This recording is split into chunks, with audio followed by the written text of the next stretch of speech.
Hello, my fellow Americans and non-Americans. Today we are going to finish off chapter 6 in our Bible study after I take a drink of Coke Zero. Refreshing. Oh, they changed the Coke Zero formula a couple weeks back, and I'm interested to know if anyone else is a Coke Zero drinker. I like the old taste better. Might just be me, but I definitely do. The new one tastes more like regular Coke, so it's smoother, but I like the more bitier flavor of the old stuff. Well, now that we've wasted 10 seconds on that, let's get into our topic at hand. Luke chapter 6, we're going to talk about verses 43 all the way through the end of the chapter, verse 49. If you want the notes that I'm reading out of, there are links down in the description below. Jesus says, "For no good tree bears bad fruit, nor again does a bad tree bear good fruit. For each tree is known by its own fruit.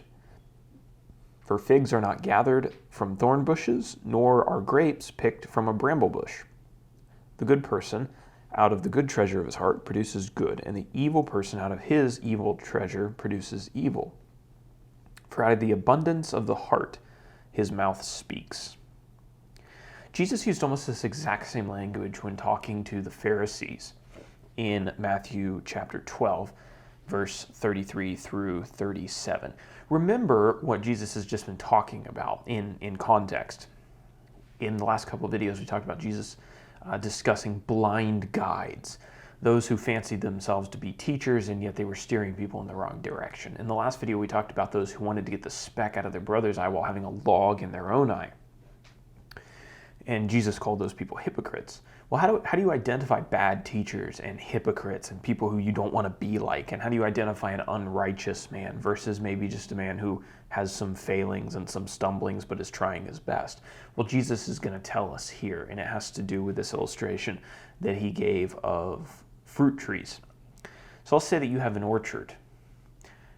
What kind of trees do you want in your orchard? Oh, you want productive, fruit-bearing trees, right? And you're going to keep good trees around. You're not going to keep bad trees around because they're just sucking up nutrients in the soil and not giving you anything in return. Well, Jesus is going to play off of that illustration in identifying good people versus bad people. So he compares people to the trees in the orchard. A good tree produces what kind of fruit? Good fruit, right? A good teacher, a good guide, a pure-hearted individual can be identified by the good works or the good fruit that they produce through their actions. A bad tree produces, well, bad fruit, right? Poor quality or rotten or diseased, and that's not going to be a tree that you want to keep around. So it is with people as well. A teacher, a guide, an individual who shows a pattern consistently of hypocrisy and maybe saying one thing and doing another, saying godly things and then acting another. That isn't a person who you want. They're not going to be a constructive member of the kingdom of heaven, and it's not going to be somebody who you want influencing your life. And I think this is a pattern that we observe in a person's life over a certain period of time, a somewhat lengthy period of time. Because there's, at least in my understanding, there's no way to evaluate whether a person is pure-hearted in a short period of time. A person, and I wrote down here, a good tree will not produce bad fruit year after year. And a bad tree will not produce good fruit year after year, right? So it's the pattern and the consistency of a person's actions. Certainly, sometimes good, pure-hearted people, even good, pure-hearted teachers, will produce some bad fruit. They'll make a mistake. They'll fall into sin. Their actions won't align with their words. Right? That's everybody. But it's a genuine mistake, and a pure-hearted individual is going to go to Christ for forgiveness and then try to live their life better and produce more good fruit in that in their line of actions, right?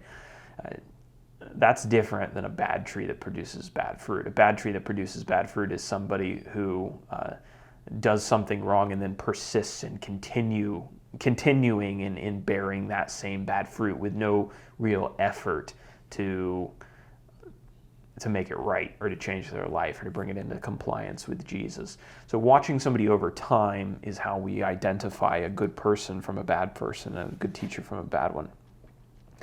We have that phrase, words are cheap, and that's definitely true in religion, if in any field. People can say one thing, but what's actually in their heart is going to be revealed by their actions. Let's talk about verses 46 through 49 now and finish off the chapter. Jesus says, "Why do you call me Lord, Lord, and do not do what I tell you? Everyone who comes to me and hears my words and does them, I will show you what he is like. He is like a man building a house who dug deep and laid the foundation on the rock. And when a flood arose, the stream broke against that house and could not shake it because it had been well built. But the one who hears and does not do them is like a man who builds a house on a ground without a foundation. When the stream broke against it, immediately it fell, and the ruin of that house was great." So in this last section of chapter 6, Jesus addressed his hearers and the way that they responded to his teaching. There were going to be some who heard his words and then went out and did their very best to make application of them into their lives and change their lives. There are going to be other people who heard his words and then made absolutely no effort to apply any of it. They were hearers but not doers. In the book of James, James writes that the hearers and the doers will be blessed, not just the hearers. There were many who called Jesus Lord, but did not heed any of his commands, and their words affirmed Jesus' importance and the respect that was due to him as a teacher, but then their actions didn't communicate those same truths. And are there people like this today? Well, yeah, there definitely are. There's a lot of people that would profess to be Christians or followers of Jesus. They would say, verbally that he was their Lord. There are plenty of people, even in church buildings, people who attend worship services that and fellowship gatherings that would say, "Oh yeah, Jesus is my Lord," but then you look at their life outside of that church building and it clearly says something else.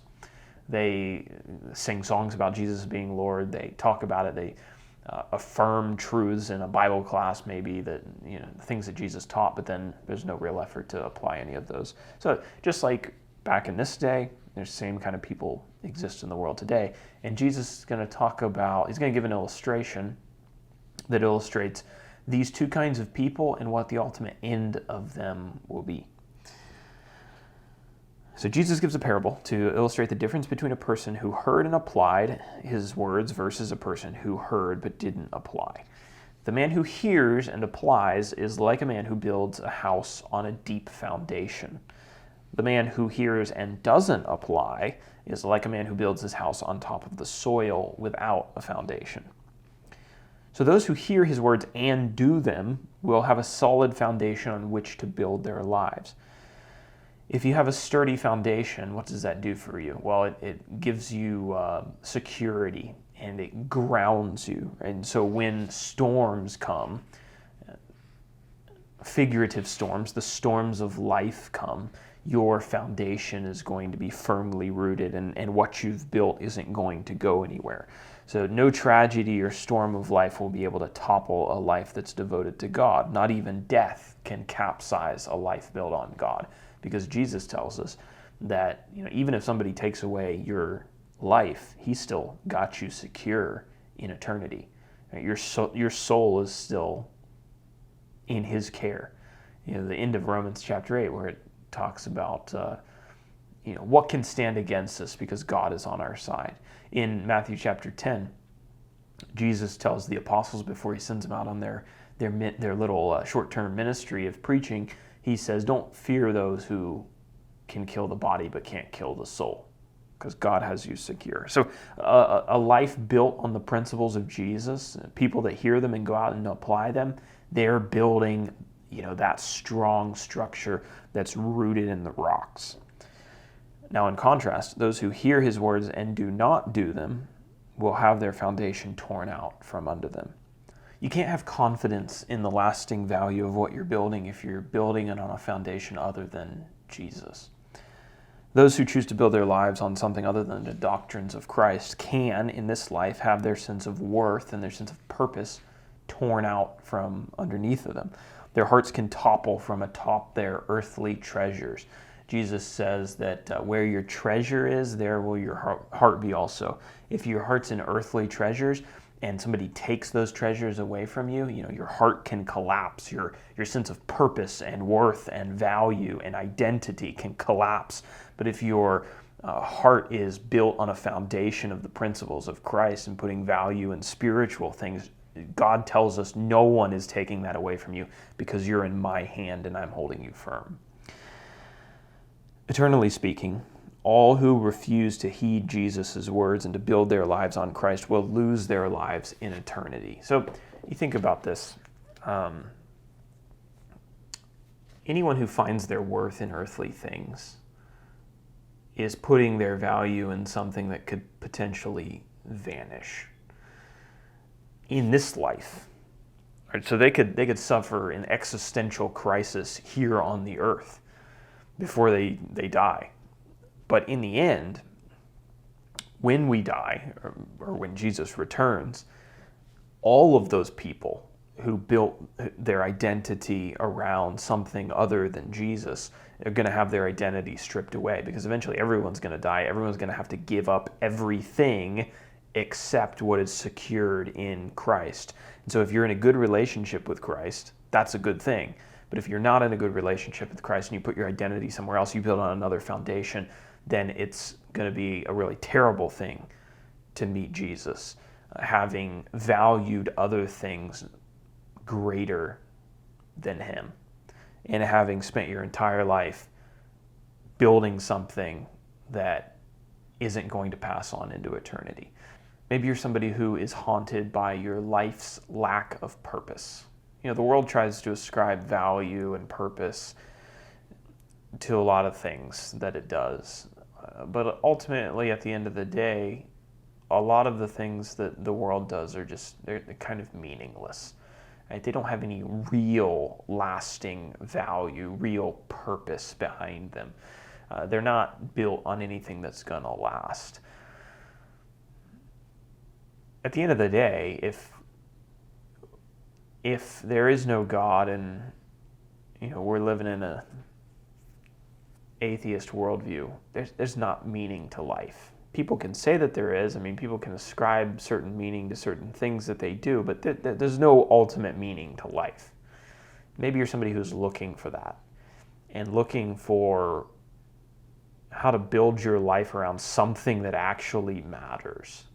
I encourage you to look at Jesus and to look at his words, not just here, but everywhere in the Gospels and everything that's recorded about him, because what he's trying to get people to do is to align themselves with something eternal, so that not only their lives can be secured in eternity and in something that matters, but that they can devote their lives to a genuinely worthwhile purpose of calling other people into the kingdom of heaven.